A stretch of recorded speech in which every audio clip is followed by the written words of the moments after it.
நம்மை காக்கும் அம்பாளுக்கு முதலில் தூய நீர், மஞ்சள் நீர் ஆகியவற்றால் நீராட்டிய பின் பால், தயிர், சந்தனம், பஞ்சாமிர்தம், பன்னீர், விபூதி ஆகியவற்றால் அபிஷேகம் நடைபெறுகிறது.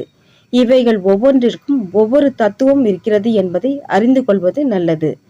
தூய நீர், தூய வாழ்க்கை வாழ வேண்டும் என்ற நமது எண்ணத்தை நீர் அபிஷேகத்தால் அம்பாளிடம் வெளிப்படுத்துகிறோம். மஞ்சள், மங்களமும் ஆரோக்கியம் பெருக வளம் கொண்ட வாழ்வை பெற மஞ்சள் அபிஷேகம் செய்யப்படுகிறது. பால், கலங்கமற்ற மனம் வேண்டி செய்யப்படும் அபிஷேக பால் அபிஷேகம். சந்தனம், தேய தேய சந்தனம் மணப்பது போல் பிறருக்காக உழைத்து வாழ்க்கையில் தியாகம் புரிவதை குறிக்கும்.